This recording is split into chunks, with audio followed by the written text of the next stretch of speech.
Hey, hey, hey. Happy Tuesday. Come on in, pull up a chair.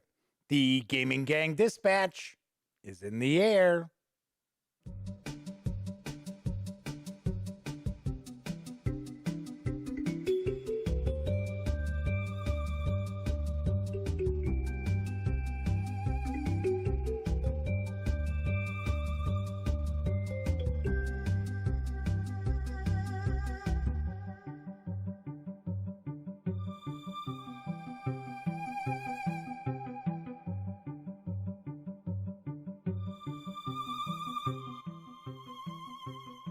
Ho, ho, howdy! Yes, happy holidays, everyone. Welcome back once again to the Duct Tape Studios. I'm Jeff McAleer, your host here at the Dispatch, presented by thegaminggang.com, of which I happen to be the founder and editor-in-chief. So welcome aboard. If this is your first time joining me, kick back, relax. We take it easy around here. It is certainly not rocket surgery discussing the latest in gaming news by any stretch of the imagination. So welcome aboard. Make yourself comfortable. If you are someone who watches quite often, welcome back. Thank you very much for taking time out of your busy schedule to kick it with this knucklehead. So thank you once again for coming by. So tonight is Tuesday, December 22nd, 2020. This is live stream number 593. Crazy.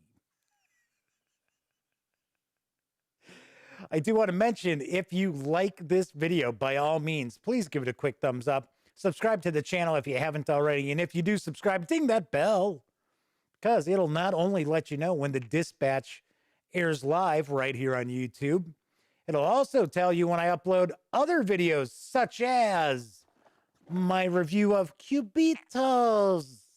Why do I keep wanting to say it like so weird?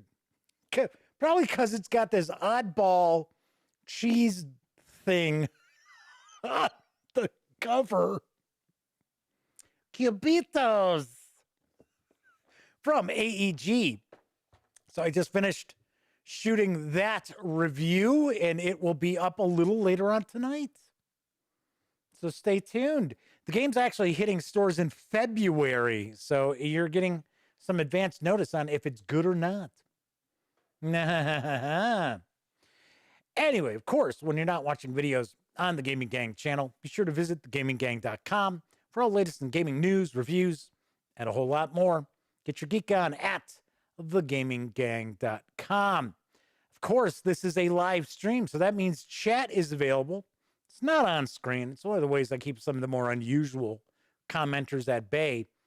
But I do my best to pay attention to chat. So if you want to say howdy, or maybe you got a question, a comment, by all means, chime in. I will do my best to respond. So far, first out the gate, saying hello tonight was the Madman. John Vogel's here, Beat Cafe, Kabuki Kid, yes, double K's in the house. So who else we got? I know Scott Weigel, my friend from high school. Scott is hanging with us as well. Is that everybody? I think that is everybody right now. Cool deal, good deal. Welcome, everybody. It is Christmas week, right? It's we are in the midst of Yuletide Mass.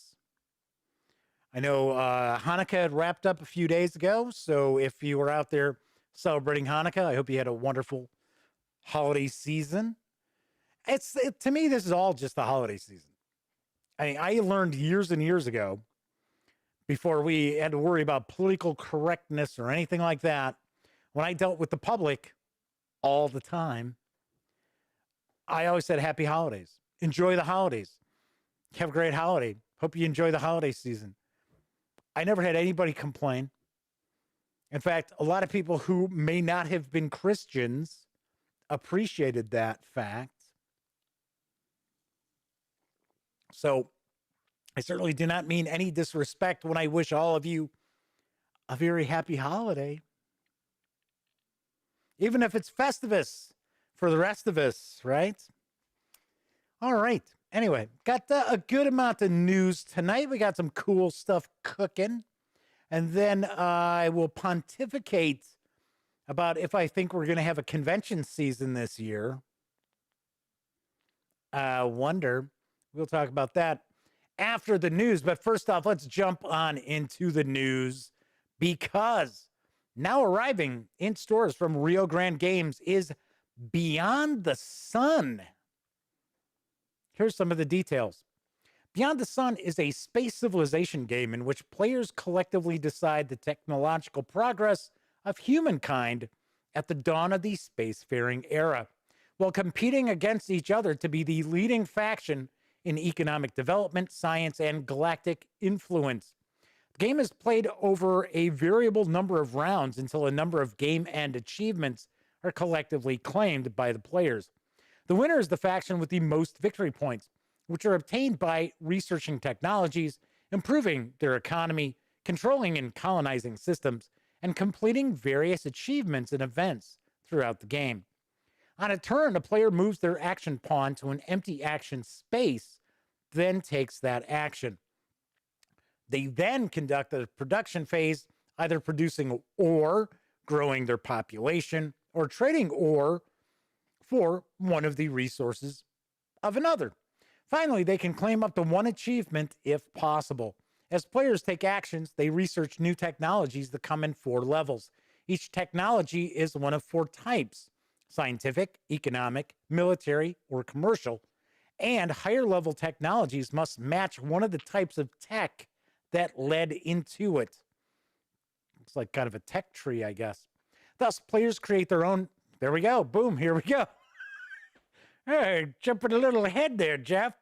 Thus, players create their own technology tree in each game, using these actions to increase their military strength, to jump to different habitable exoplanetary systems, and to colonize those systems, to boost their resource production, to develop android tech that allows growth without population, and more. Beyond the Sun is for 2 to 4 players, ages 14 and up, plays in 1 to 2 hours, does carry an MSRP of $74.95. Interesting. Sounds kind of cool. Well, it's got kind of a weird board, or at least the one board that they kind of share. I got to be honest, this was really tough finding any images for this game to share, which is not unusual for Rio Grande. But I mean, there were images out there. They just were not like copyright Rio Grande. They were, people who were taking pictures. So it's like, all right. So here we go. There's the board there. I'm like, oh, that looks kind of weird. But I think that's just one of many boards, because looking at the back of the box, looks like there's quite a lot more going on to it than just that board sitting there. Kabuki Kid says that she is ready for the airing of grievances. And as far as Beyond the Sun, it makes her think of Bobby Darin. There we go. All right, moving right along.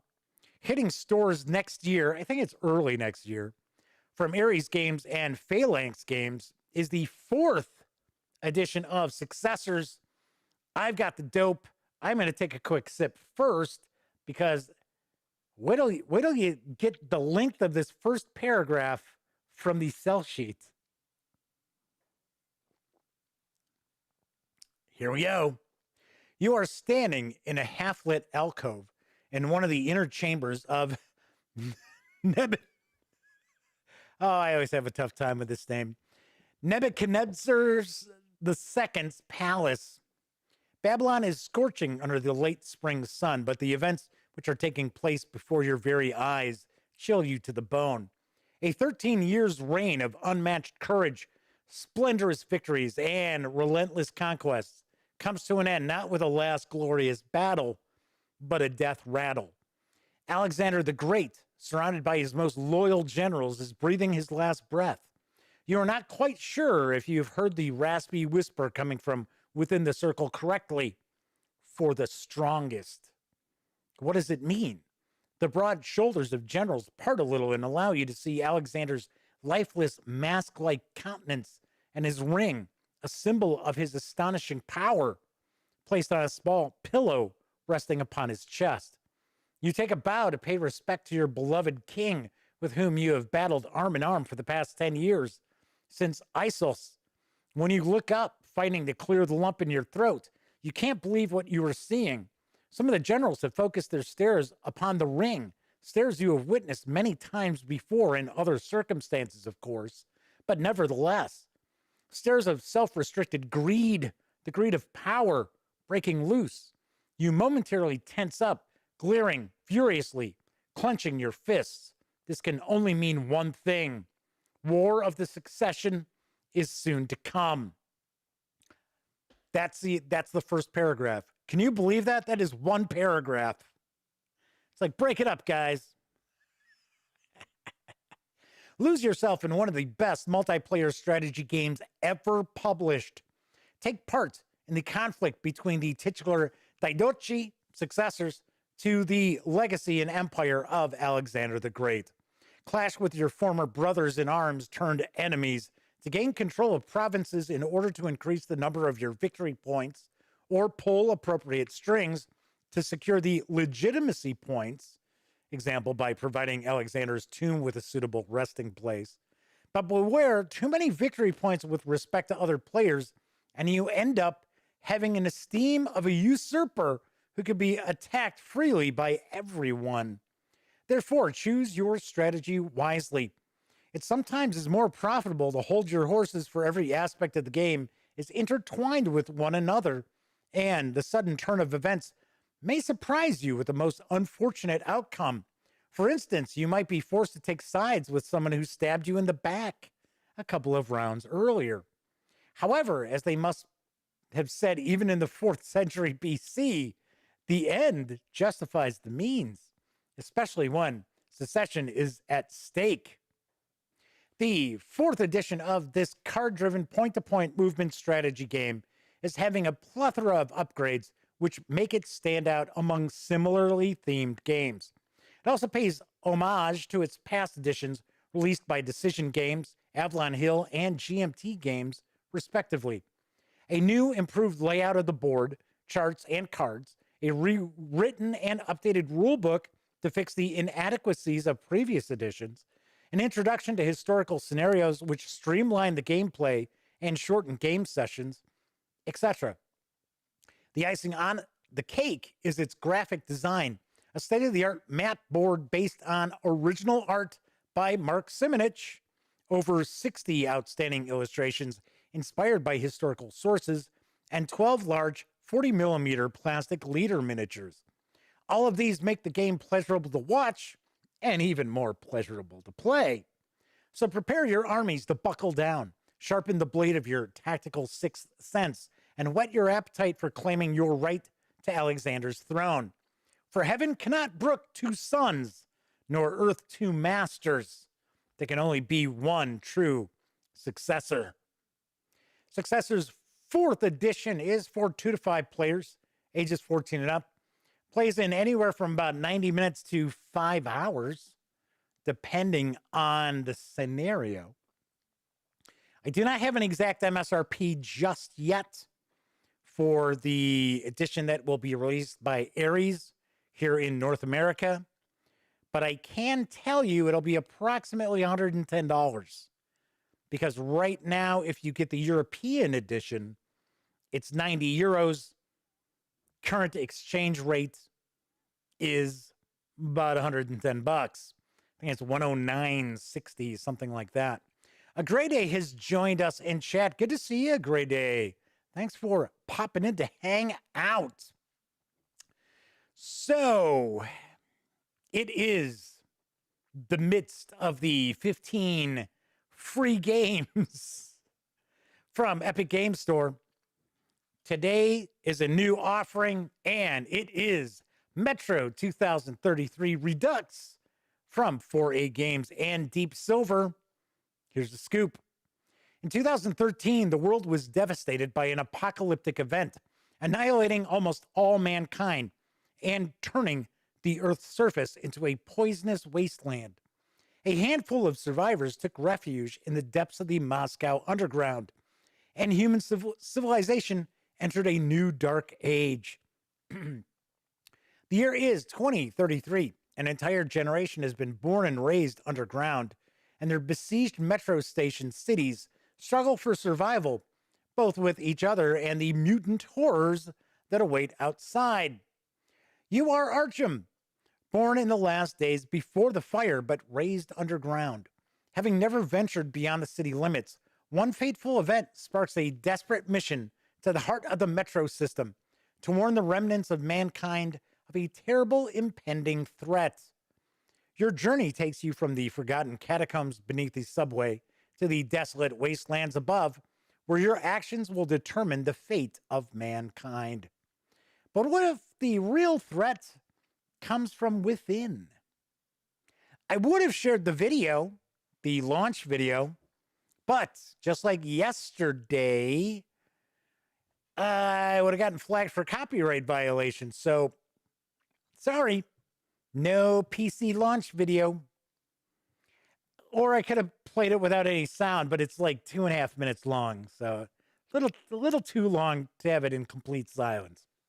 But do want to point out, Metro2033 Redux is available today and today only, absolutely free at the Epic Games Store.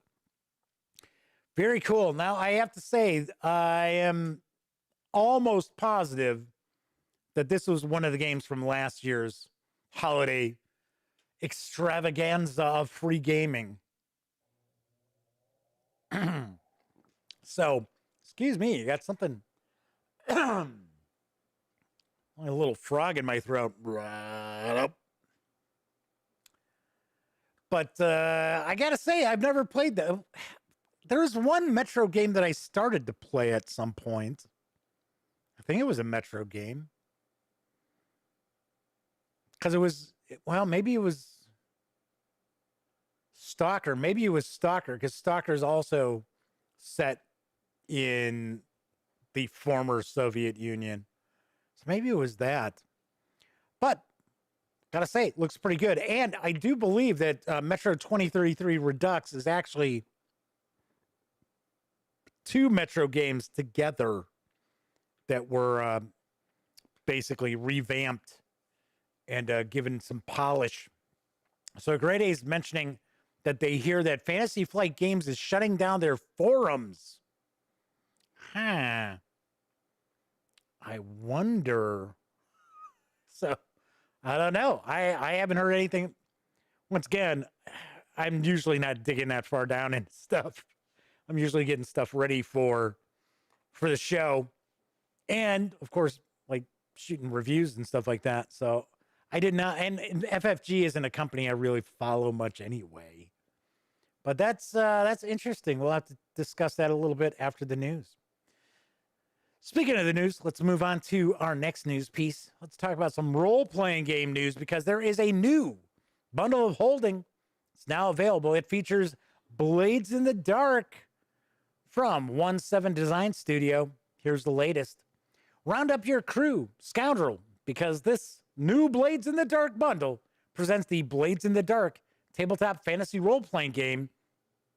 It's kind of odd that they put it that way, right? So this bundle with the game's name in it features this game. Anyway, also features many Forged in the Dark standalone spin-off games based on the Forged system reference document. Strongly funded in a March 2015 Kickstarter campaign, Blades is one of the most acclaimed and influential RPGs of the past decade. Yeah, I guess I'll give it that. In the night-shrouded city of Duskoval, a.k.a. Duskwall, your crew of scoundrels pulls heists and settles scores to rise through the underworld hierarchy. There are chases, bloody skirmishes, occult mysteries, dangerous bargains, and riches to be had if you're bold enough to seize them. Blades designer John Harper fine-tunes the Apocalypse Engine system, adding rules for clocks, stress, and devil's bargains that ensure fast play and suspenseful choices. This comprehensive offer gives you everything you need for a complete campaign in Duskville, or the Weird West, cyberpunk dystopia, post-apocalyptic wasteland, or the fringes of space.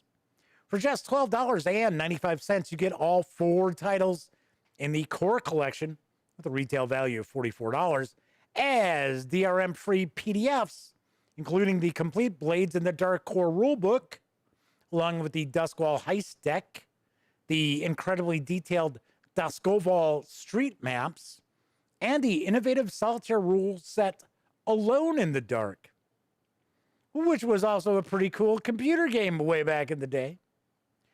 If you pay more than the threshold price of $27.41, you'll level up and also get the entire settings collection with 5 more standalone RPGs and Forged in the Dark hacks worth an additional $77.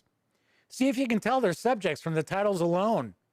Band of Blades, Scum and Villainy, Hack the Planet, A Fistful of Darkness, and Glow in the Dark. These savings do run through January 11th. 10% of your payment after gateway fees will be donated to this offer's pandemic-related charity, Direct Relief. I have never had a chance to actually dive into Blades in the Dark. So, but I have always heard good things about it. It must be good because there are a lot of people hacking that system for a lot of other stuff. I got to say that Band of Blades has gotten good reviews. Scum and Villainy, I've heard, is good too, especially if you're kind of going for a Star Wars sort of vibe. So this could be a really nice bundle. This is a new bundle. I think they launched it yesterday. I think it was last night that they popped this out here as well. So there's a little discussion about Stalker, which was also a post-nuclear war kind of horror-ish game as well. All right, let's get to the last news piece, because available in PDF as a pre-order for Warhammer Fantasy Roleplay 40K Wrath and Glory, which is from my friends over at Cubicle 7 Entertainment, is Litanies of the Lost. And I've got the skinny. 4 grim adventures in the darkness of Imperium Nihilus. Bathed in the corrupt light of the Great Rift, the Gilead system is rife with peril. Vile Xenos assail humanity from all sides. Internecine strife between the factions of the Imperium threaten a catastrophic civil war, and demonic entities penetrate the reality from Sidorix Maledictum. Discover devious plots and unravel murderous mysteries amongst feuding faiths of the agri-world of Ostia. Investigate tech heresy, mechanical misdemeanors, and arcane rituals amongst the manufacturer of the forge world, Arvicus? I don't know. Protect the holy shrine world of Enoch from enemies without and traitors within. Litanies of the Lost contains 4 exciting scenarios suitable for Wrath and Glory characters of tiers 1 and 2. These can be played as entertaining standalone adventures or combined into a perilous planet-hopping campaign that highlights the political strife and myriad dangers present in the Gilead system. Litanies of the Lost includes Duty Beyond Death. Something has gone nightmarish.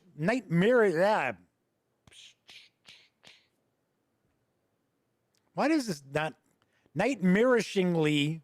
That's not a word. No wonder my brain's going, what the hell? Something has gone nightmarishly wrong at the, Parcatherius Servitor Manufactorum. Investigate, discover its arcane technological secrets, and try to be the first to emerge alive. There's dark bidding. A clandestine contract to procure a stolen stasis coffin with a mysterious Astrates occupant leads the party deep into the mechanical bowels of the Adeptus Mechanicus's underworld. There's Grim Harvest, a spate of strange deaths at an agro-world mega acreage threatens its crucial crops, but the source may be more sinister than the frictions between the competing imperial factions in the area. And there's Vows of Silence, an investigation of potentially heretical activity at a silent monastery goes awry when some unexpected and murderous guests arrive. You can pre-order all 4 adventures in PDF for $19.99 over at DriveThruRPG. Do want to mention, if you do place your pre-order now, the first adventure, Duty Beyond Death, is available and you will receive it. I don't believe these adventures are being offered separately. A little unusual for Cubicle 7, because normally what they'll do is, for an example, like Ubersreich Adventures, they had the 6 adventures, they released them separately, and then you could purchase them all as a set, and of course then they released them in a hardcover. But yeah, I did not see the opportunity for you to purchase Duty Beyond Death by itself. A little unusual, like I said. I like the Warhammer 40K Wrath and Glory setting. I think it's pretty interesting. And I like the fact that you don't have to be completely enmeshed in the world of 40K to be able to play it or run it even as well. All right, so that is available over at DriveThruRPG. Whenever I talk about DriveThruRPG, please keep in mind that the Gaming Gang, thus the Dispatch, are affiliated with the One Bookshelf sites. So if you are going to visit DriveThruRPG, please stop by thegaminggang.com first. Click on one of our banner ads. That way, if you happen to make a purchase, I get a little portion of that sale. And all those little portions, those nickels, dimes, and quarters do add up. And they really do help keep the Gaming Gang website around. So Kabuki Kid says, shouldn't death be a duty-free zone? I would hope so. You know, maybe you know, you're able to buy some of that liquor, you know, tax-free. I don't know. All right, so I do want to mention everybody out there who took part in the game auction. Thank you very much.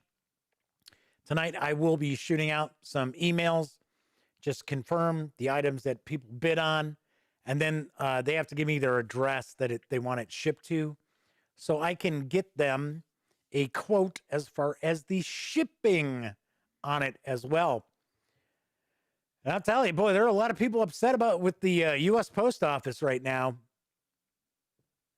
including me, because the gift that I sent to my best friend, Elliot Miller, that arrived in 2 days. I still haven't seen mine. I told him today. I talked to him today. I said, I think it's lost. Because you don't usually see something that's like, oh, it's out for delivery, and then suddenly it's not out for delivery anymore, and then it's just like, oh, it's arriving late.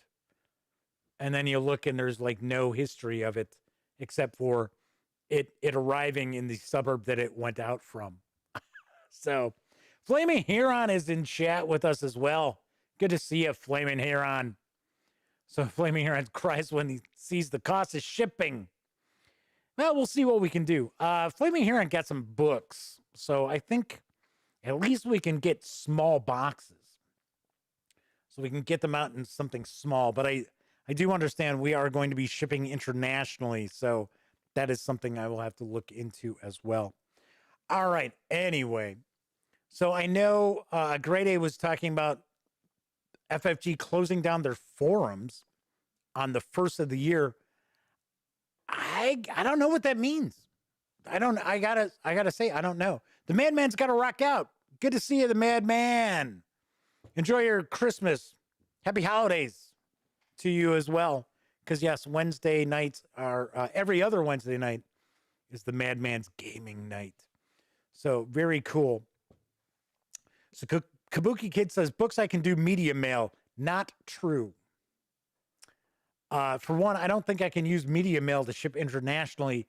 And you are not supposed to ship game books like Dungeons and Dragons and stuff like that. Media mail. I don't know. That is what I've been told by the post office because I tried it before. So now I understand they're not going to check everybody's package, but I guess if they do open your package to make sure that it really is books and they see that it's like game stuff, they're gonna hit you up with like trying to charge you or some nonsense. I think what they try to do is they try to charge the person receiving it. I don't know, but yes, I had heard that before. Now I'll double check. I mean, I'm all about trying to ship stuff out as cheaply as possible for folks. But as far as media mail, because somebody else I know had shipped some game books media mail, and they got busted doing it. So I don't know. But then again, I have to admit, I think I'm pretty sure I got a review copy of something at some point, and it came media mail, and I know it took a long time to get it. So I don't know. We'll see. I'll look to see what I can do. But once again, I don't think media mail is available for international shipping either. Who knows? I don't know. Why is this hair floating around? So, okay. So I guess we'll tackle Fantasy Flight Games shutting down their forums. Somebody out here's got to help me out. Is that a big deal for you? I mean, is that going to bother you? I mean, because there are a lot of game companies out there that don't have any forums whatsoever. So I would think maybe it's a cost cutting move by them. Then they don't have to worry about anybody moderating it or paying for it or anything like that. So I would think that might be it. I don't know. Kabuki Kids is not a big deal for me. I've never visited their forums. Yeah, I'm not really there. I am not really there. So a Great A says, yeah, cost seems about right. That would be that's kind of my guess, because we've talked about it before, or at least I've mentioned this before. And yes, I know people are like, wow, board games have done really well during the pandemic. There are a lot of companies out there who are not doing well that are, gaming companies. They didn't happen to be partaking in the increased sales. So I don't know. So Flaming Red says, is something happening with Fantasy Flight Games? They don't want the forums available? I don't know. Social media still exists. So they can't stop people there. So, all right. So I had also mentioned that I was going to talk about, do I think there are going to be conventions this year? And I honestly think there will. But I don't think we're going to have any, especially gaming conventions. I don't think we're going to see any gaming conventions before GenCon. And GenCon, I have a feeling, might get pushed back if they can. Because a lot of times, I mean, if you've been to GenCon, it is right next to, the convention center is right next to the Lucas Oil Stadium where the Colts play. And the convention is actually spilled out into the stadium area. So they're usually in the midst of preseason for GenCon, and they're normally on the road for a preseason game. The Colts are on the road for a preseason game when GenCon rolls around. So it'd be very difficult for them to reschedule GenCon. I'm not saying it's impossible, but I do think it would be pretty difficult. But Gen Con's set for August 5th through the 8th. So I'm kind of thinking, so I've already told my brother that we need to, I already booked the room for Gen Con because I booked it through booking.com, and if I cancel it, it doesn't cost me anything. But I also told my brother that, you know, if we're going to do Comic-Con, we need to talk to our contact about booking a room downtown, which we were going to do last year, which would have been awesome. We would have been walking distance from the convention center for the first time ever covering Comic-Con. So, and that's usually late July. I don't know. I don't know if we'll have one or not, especially being in California. It's a little different, right? A little different. We do know, I don't want to get political or anything like that, but we have seen, depending on what political party runs your state, determines how seriously they've taken this pandemic. So it is possible that we won't have a San Diego Comic-Con, but we will have, say, a Gen Con. I wouldn't be shocked if we have a PAX Unplugged, because that's usually November. I also think that attendees will probably have to show some sort of proof that they have received the vaccine. I think that's going to be an important thing. So I don't think they're going to have it where like everybody's got masks or anything like that. So Scott says all major car shows that start end of Q1 are all fighting over Q3 dates for 2021 shows. And yeah, Scott would know about those car shows because Scott's got some pretty fine automobiles that he likes to show off at these car shows and that. So pretty cool. So Flaming Heron says, all depends if we have any announcement on a vaccine, but realistically, we are in a new time for running mass gatherings. I agree.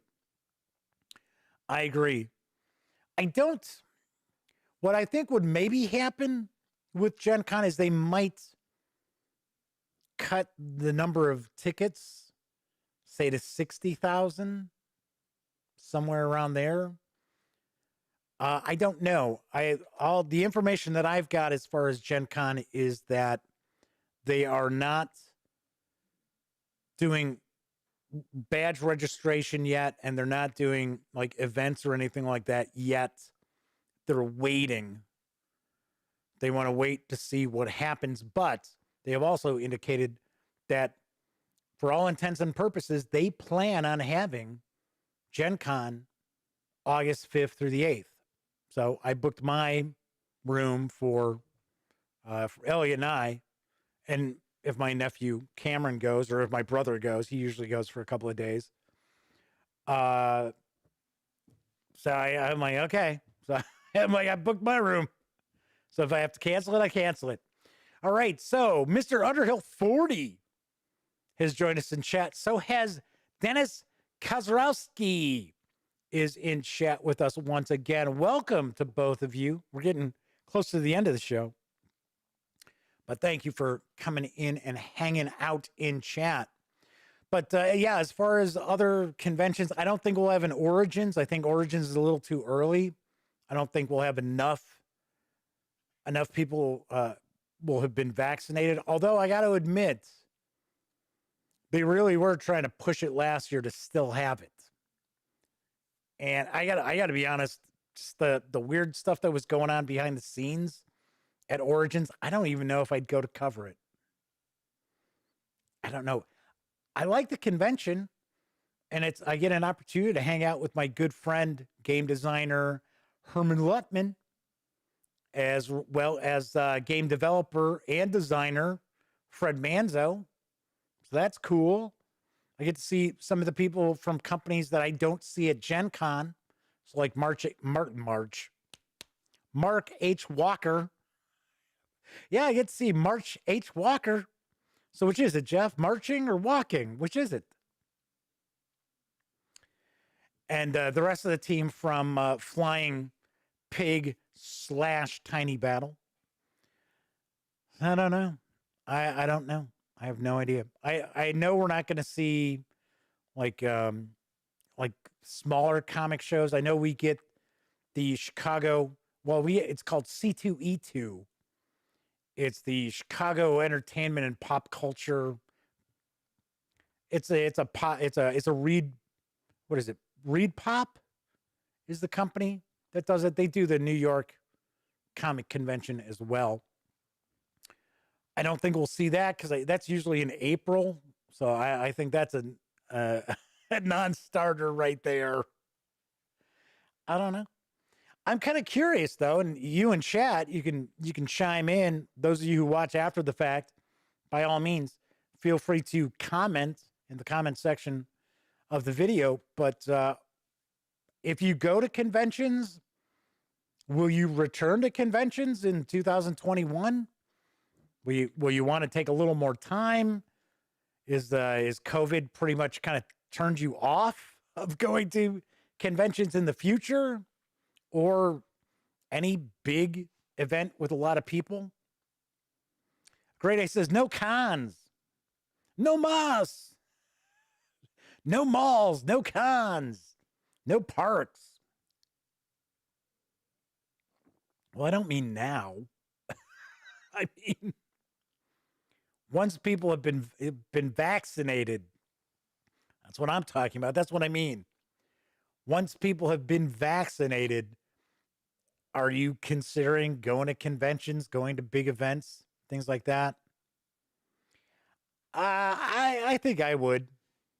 I think so. So, but it's got to be something that's like a big deal.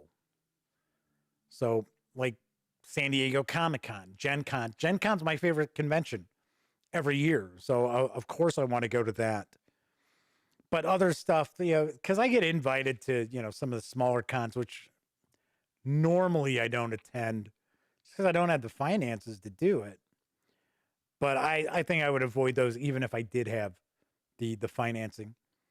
A Great A says, we're going to have to live in a bubble pod and power the earth with our body heat. So Scott says, yeah, in 2021, they could see themselves going to events with a lot of people. Yeah. Like I said, once we have enough people who have been vaccinated, I know I'm not going to get one for quite a while. Probably next summer is when I would expect maybe to be getting mine. So Great A says the only way we'll be able to leave our pod is to create a virtual world. I guess we've kind of done that already. All right, The Matrix, yes. That is it for tonight's show. We got one more show to the week. Tomorrow. And we'll find out what free game is available over at the Epic Game Store tomorrow as well. So if you like this video, by all means, please give it a quick thumbs up. Subscribe to the Gaming Gang channel if you haven't already. And if you do subscribe, ding that bell. Because not only will it let you know when the dispatch airs live, I'll also tell you when I upload other videos, such as my upcoming review for Cubitos. See, I didn't say it really weird that time. And of course, when you're not watching videos on the Gaming Gang channel, be sure to visit thegaminggang.com for all the latest in gaming news, reviews, comics, movies, TV. You know the drill. Get your geek on at thegaminggang.com. Those of you out there who join me live, thank you very much. Always appreciate you hanging out, listening to me babbling on about nonsense I know nothing about. Or at least seem to know nothing about. As opposed to me just sitting here talking to this camera, staring back at me with its single eye. But of course, I do know people out there also don't have an opportunity to watch live. A lot of them watch after the fact. I appreciate that as well, even if you're watching on Memorex. Thank you very much. So, everybody hopefully are enjoying their holidays as much as you can during this never-ending pandemic. And of course, as I wrap up all of my videos during this aforementioned never-ending pandemic, I hope all of you out there are being smart and staying safe.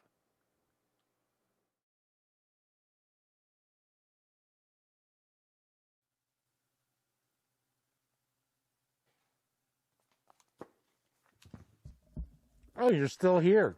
Well, if that's the case, if you'd like to subscribe to the Gaming Gang channel, by all means, click right here. And if you'd like to check out one of our recent live streams, click right up top. And if you want to roll the dice and see what the algorithm for YouTube recommends, click right here. And of course, thank you once again for watching. And gang, please stay safe and wear a mask.